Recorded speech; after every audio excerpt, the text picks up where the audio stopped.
అందరికీ వందనములు. ప్రేమైనటువంటి దేవుని బిడ్డలారా, ఈ ఉదయకాల సమయంలో పడకల మీద నుంచి లేకపోతుంది ప్రభు యొక్క కృపావర్తన విన్నారండి.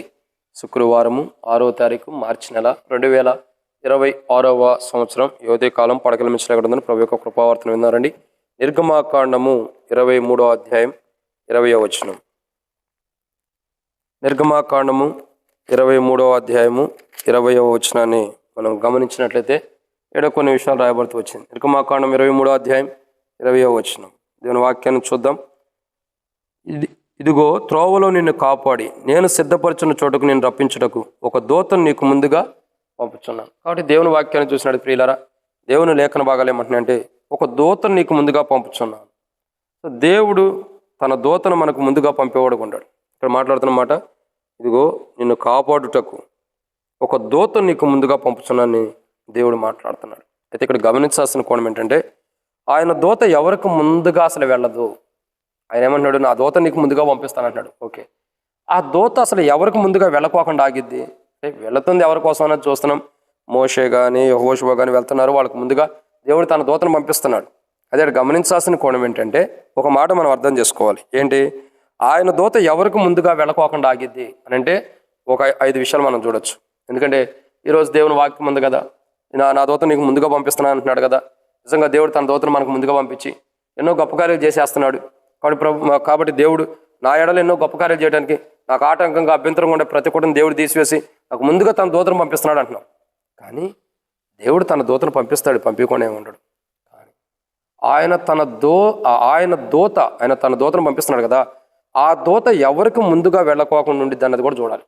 ఎవరికి ముందుగా వెళ్ళిద్దో మనకు అర్థమైపోయింది. ఈ వాక్యం వింటా ఉంటే మనకు అర్థమైపోయింది. ఎవరికి ముందుగా వెళ్ళదంటే ఒక 5 విషయాలు చూడొచ్చు. దాంట్లో మొదటి మాట రండి, దేవుని వాక్యం చూసినట్టయితే లేవియకాండము మనం చూసినట్టయితే 4వ అధ్యాయం 14వ వచనం. లేవియకాండము 4వ అధ్యాయము 14వ వచనం. ఇక్కడ మనం చూస్తున్న మాట చూసినట్టయితే, వారు ఆ ఆజ్ఞకు విరోధంగా చేసిన పాపము తమకు తెలియబడినప్పుడు సంఘము పాప పరిహారార్థ బలిగా ఒక కోడె దూడను అర్పించి ప్రత్యక్ష గుడారం ద్వారములకు దాన్ని తీసుకుని రావాలి. అక్కడ మనం దేవుని వాక్యాన్ని చూసినట్టు ప్రియులారా, మొదటి కోణాన్ని ఇక్కడ చూస్తున్నాం. ఏంటి మొదటి కోణం అంటే, ఆయన ఆజ్ఞకు విరోధంగా ఉండవాలి. ఎవరైతే ఆయన ఆజ్ఞకు విరోధంగా ఉంటూ వస్తున్నారో, ఎవరైతే ఆయన ఆజ్ఞలకు విరోధంగా జీవిస్తూ వస్తున్నారో, ఎవరైతే ఆయన ఆజ్ఞలకు విరోధమైన జీవితాన్ని జీవిస్తున్నారో వారికి ముందుగా దేవుని దూత ఎప్పుడు వెళ్ళదు. దేవుడు తను పంపించిన దూత మనకు ముందుగా వెళ్ళాలంటే ఆయన ఆజ్ఞలకు విరోధంగా మనం ఉండకూడదు. దేవుని ఆజ్ఞలకు మనం విరోధంగా ఉండి దేవుని దూత నాకు ముందుగా వెళ్తుందంటే ఎట్టా? చాలామంది ఉంటారు జ్ఞానులు, వాళ్ళు జీవించే జీవితం కరెక్ట్గా ఉండదు. దేవుని మందిరంలో సరిగ్గా ఉండరు, దేవుని మందిరంలో వెళ్ళిపట్టి సరిగ్గా ఉండరు, సరైన ప్రార్థన జీవితం, సరైన ఆరాధన జీవితం ఉండదు. కోపాలు, ద్వేషాలు, అసూయలు, కలహాలు ఇవన్నీ మనసులో పెట్టుకుని ఇంకా దేవుడు మాతో ఉన్నాడు, మాతోనే దేవుడు ఉన్నాడు, మాతోనే దేవుడు జీవిస్తున్నాడు అంటారు. అని ఇక్కడ గమనించాల్సిన కూడా ఏంటంటే, దేవుని ఆజ్ఞకు విరోధంగా నువ్వుండా నేనుండా దేవుని దూత మనకు ముందుగా వెళ్ళదు. దేవుని దూత మనకు ముందుగా వెళ్ళాలంటే దేవుని ఆజ్ఞలకు మన విరోధం కాకుండా దేవుని ఆజ్ఞలకు లోబడినప్పుడు దేవుని దూత మనకు ముందుగా వెళ్తుంది. ఇది మొదటి మాట. ఇక రెండో విషయాన్ని చూసినట్టయితే లేవికాండము 26వ అధ్యాయం మనం చూసినట్టయితే లేవికాండం 26వ అధ్యాయం 21వ వచనం. లేవికాండము 26వ అధ్యాయము 21వ వచనాన్ని మనం చూసినట్టయితే ఇక్కడ ఇంకో మాట ఉంది. మీరు నా మాట విననొల్లక నాకు విరోధంగా నడిచినట్లా నేను మీ పాపంను బట్టి మరి 7 అంతలుగా మిమ్మల్ని బాధించేదను. సో రెండోదిగా ఎవరికి ముందుగా దూత వెళ్తలేదు. మొట్టమొదటిగా చూసినట్టే ఆయన ఆజ్ఞలకు విరోధంగా ఉన్న వారికి. 2, ఆయనకు విరోధంగా నడిచినటువంటి వారికి. ఆయనకు విరోధంగా ఎవరైతే నడుస్తారో ఆయన ఆజ్ఞలకు విరోధంగా ఉన్న వారికి ఆయన దూత ముందరగా వెళ్ళదు. క్షమించండి, ఆయన దూత ముందరగా వెళ్ళదు.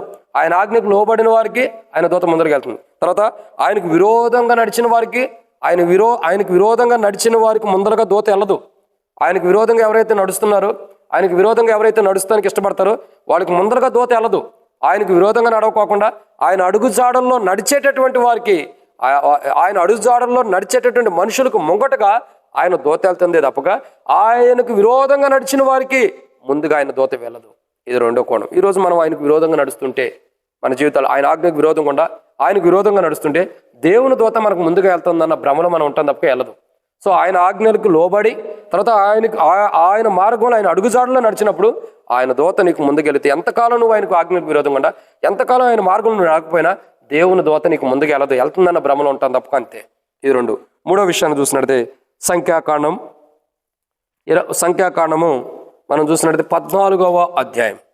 సంఖ్యాకాండము 14వ అధ్యాయం 27వ వచనం. సంఖ్యాకాండం 14వ అధ్యాయం 27వ వచనం. నాకు విరోధంగా సణుగుచుండు ఈ చెడ్డ సమాజమును నేనెంతవరకు సహింపవలను? ఇశ్రాయేలు నాకు విరోధంగా సణుగుచున్న సణుగులు వినియున్నాను. ఇక్కడ మూడవ కోణం ఏంటంటే, ఆయన దూత ఎవరికి ముందుగా వెళ్ళదంటే, ఆయనకు విరోధంగా సణిగేటటువంటి సమాజానికి ముందుగా, ఆ ప్రజలకు ముందుగా దేవుని దూత వెళ్ళదు. ఆయనకు విరోధంగా ఎవరైతే సణుగుతున్నారో, ఆయనకు విరోధంగా ఎవరైతే సణుగుతూ వస్తున్నారో, ఆయనకు విరోధంగా ఎవరైతే సనగడానికి ఇష్టపడతారో, సనుగులు గొనుగులు ఉంటాయి ఆయనకు విరోధంగా, అటువంటి వారు దేవునికి విరోధంగా సనుగులు గొనుగులు కలిగినటువంటి ప్రజలకు ముందుగా దేవుని దూత వెళ్ళదు. ఎవరైతే దేవునికి విరోధంగా సనుగులు గొనుగులు లేకుండా దేవుడు చెప్పిన మాటకు లోబడి, దేవుని మాటకు శిరస్సు వహించి, దేవుని మాటకు విధేయత చూపిస్తారో, దేవుని గణపరుస్తూ ఉంటారో, అలాంటి వారికి ముందుగా దేవుని దూత వెళ్తుంది తప్పగా, దేవుని మాటకు విధేయత ఇచ్చి, దేవుని మాటకు లోబడి, దేవుని మాటకు విధేయత చూపించి, దేవుని మాటకు లోబడి, దేవుని మాటను బట్టి దేవుని గణపరిచే మనుషులకు ముంగట దేవుని దూత లేదే తప్పగా, దేవుని మీద సనుగులు గొనుగులు కలిగినటువంటి ప్రజలకు ముంగట దేవుని దూత ఎప్పుడు వెళ్ళదు. ఇంక్లూడింగ్ నువ్వు దేవుని సేవకుల మీద కూడా నువ్వు సనుగులు గొనుగులు ఉంటే నీకు ముందుగా దేవుని దూత వెళ్ళదు. ఎందుకు వెళ్ళదంటే, ఆయన మోషే గురించి కూడా చెబుతూ వచ్చాడు. మోషే గురించి కూడా మిరియాముకు చెబుతాడు, అహరోను చెబుతూ వస్తాడు, ఇంకా కోరాకు చెబుతూ వస్తాడు. ఎందుకంటే ఆయన నా సేవకుడు, మీరు సనుగులు గొనుగులు ఎలా, కాబట్టి ఆయనకు విరోధంగా మీరు ఎలా ఉంటారు? కాబట్టి మనం దేవుని మీదైనా, దేవుని సేవకుల మీదైనా సనుగులు గొనుగులు కలిగి విరోధంగా ఉన్నప్పుడు దేవుని దూత మనకు ముందుకు వెళ్ళదు. ఎప్పుడైతే దేవుని గణపరుస్తామో, దేవుని స్తుతిస్తాము మన నోటి ద్వారా, ఆయన మీద సనుగులు గొనుగులు లేకుండా ఆయన గణపరిచే జీవితం ఎప్పుడైతే మనకు ఉండదో అప్పుడు దేవుని దూత మనకు ముందుకు వెళ్తుంది. ఇది మూడో మాట. నాలుగో విషయం చూసినట్లయితే సంఖ్యాకాండం 12వ అధ్యాయం 1వ వచనం. సంఖ్యాకాండం 12వ అధ్యాయం 1వ వచనం. మోషే కూషు దేశపు స్త్రీని పెండ్లి చేసుకుని గనక అతని పెండ్లి చేసుకుని ఆ స్త్రీని బట్టి మిరియాము అహరోనులు అతనికి విరోధంగా మాట్లాడిరి. ఇప్పుడే చెప్పే కదా. కాబట్టి మోషే అంటే తన సేవకులకు విరోధంగా, కాబట్టి ఇక్కడ నాలుగో కోణం ఏంటంటే, తన సేవకులకు విరోధంగా ఎవరైతే మాట్లాడతారో అలాంటి వారికి ఏం జరుగుతుందండి? దేవుని దూత ముందర వెళ్ళదు. సో ఈరోజు మోషే యొక్క జీవితాన్ని చూస్తున్నాం. ఈ సమయంలో నాలుగో కోణంలో మోషేకు విరోధంగా సొంత అక్కే విరోధంగా తిరిగారు. తన సొంత సహోదరుడే కదా, దేవుని చేతిలో వాడబడుతున్నాడు కదా, దేవుని చేతిలో వాడబడుతున్నాడు కదా, దేవునికి మహిమకరంగా ఉన్నాడు కదా, అది ఆలోచిస్తున్న ప్రజల జీవితాలు ఏంటంటే, మోషేనైనా దేవుడు మాతో కూడా మాట్లాడించగలరు. ప్రజలంటే అహరోను మిరియాము, దేవుడు మోషే ద్వారానైనా మా ద్వారా కూడా మాట్లాడించగలరు, మా ద్వారా కూడా పిలవగలడు, ఇంకా మా ద్వారా కూడా మాట్లాడగలడు. ఇంకా మోషే యొక్క జీవితాన్ని చూసినట్టే, మోషే ఒక కూషు దేశపు స్త్రీని వివాహం చేసుకున్నందుకు ఆయనకు విరోధంగా, ఆ స్త్రీని బట్టి విరోధంగా మాట్లాడుతున్నారు. ఎవరు మాట్లాడుతున్నారు అంటే మిరియాము, అహరోను. కానీ దేవునికి ఇష్టం లేదు. దేవుని సేవకులు విరోధంగా మాట్లాడి ఏ కోణనైనా సరే, సేవకునైనా సేవకురాలనైనా సరే, మోషేని కాదు ఇక్కడ, మోషే వివాహం చేసుకున్న స్త్రీని అన్నందుకు దేవుడు ఇష్టపడతల్లా. సో ఒక సేవకునైనా ఒక సేవకురాలైనా సరే, మనం ఏదైనా విరోధంగా వాళ్ళకి విరోధంగా మాట్లాడినప్పుడు, వారికి విరోధంగా మనం జీవిస్తున్నప్పుడు దేవుని దూత మనకు ముందుగా వెళ్ళదు. దేవుని సేవకులకు కానీ దేవుని సేవకురాలకు కానీ వారు బలహీనలు అవ్వచ్చు, వాక్య విషయంలో, విశ్వాస విషయంలో, ప్రార్థన విషయంలో బహుశా వాళ్ళు బలహీనలు అవ్వచ్చు, కానీ వారు బలపరిచే దేవుడు వారితో ఉన్నాడు. కానీ మనం వారి లోపాలు చూసి వారికి విరోధంగా వారిని సనిగితే, వారికి విరోధంగా మనం కానీ సనిగితే వస్తే, గొనుగులు ఉంటే మన జీవితాల్లో ఆయన దూత మనకు ముందుగా వెళ్ళదు. నువ్వు సేవకునికి విరోధంగా గొనుగు, సేవకురాలకు విరోధంగా గొనుగుతూ ఉండు, సనుగులు గొనుగులు ఉన్నాయి. సేవకురాలకు విరోధంగా నువ్వు ఎన్నన్నా మాట్లాడు, బయట ఏం ముందులేమో అన్నా ప్రైజ్లాడు, అక్క ప్రైజ్లాడు అని, వెనక్కి వెళ్ళేమో ఆమె ఎట్ట, ఈయనట్ట, ఈ సేవకుడు ఎట్ట, ఆ సేవకురాలు ఎట్ట అని నువ్వు లేనిపోయిన ప్రసంగాలన్నీ ఇస్తూ ప్రజల యొక్క జీవితాలు నాశనం చేస్తూ వస్తున్నావు, ప్రజల్లో కలవరాలు తీసుకొస్తున్నావు. ఒకరోజు నువ్వు అనుకుంటున్నావు, ఈరోజు నేను ఈ సేవకుడి గురించి ఎన్ని చెప్పినా, ఈ సేవకురాల గురించి ఎన్ని చెప్పినా, ఆమె అట్లా ఎట్లా అని చెప్పినా, ఆయన ఎట్ట అని చెప్పి అన్ని చెప్పినా అందరూ నమ్మేస్తున్నారు, అందరూ నేను చెప్పిన మాటకే జై కొడుతున్నారు అనుకుంటావేమో. నువ్వు గుర్తుంచుకోవాల్సింది ఏంటంటే, మనుషులు ఓకే అంటున్నారు, దేవుడు కాదు. దేవుని దూత నీకు ముందుగా వెళ్తలా. ఓ రోజు నీకు ముందుగా వెళ్ళాల్సిన దేవుని దూత ఆగిపోయింది. కాబట్టి మధ్యలో నువ్వు ఏముండదో అర్థం చేసుకో. నువ్వే దేవుని దూత నీకు తోడుగా లేకపోతే, మోషే అంటాడు, నీ సన్నిధి మాతో రానిలా మమ్మల్ని తీసుకెళ్ళొద్దు అంటాడు మోషే. ఎందుకు? దేవుడు లేకపోతే మనం ఏం చేయలేం. దేవుని సేవకులకు విరోధంగా నువ్వు మాట్లాడినప్పుడు దేవుని దూత నీకు ముందుకు వెళ్ళకోకుండా దేవుడు ఆపేస్తాడు. అప్పుడు ఏం చేస్తా? నరకానికి వెళ్తావు చచ్చి. ఇప్పుడైనా జీవితం మార్చుకుంటే పరలోకానికి వెళ్తావు. దేవుని సేవకుల మీద విరోధంగా మాట్లాడే జీవితం, దేవుని సేవకురాల మీద విరోధంగా మాట్లాడే స్వభావం, ఇవి మార్చుకో.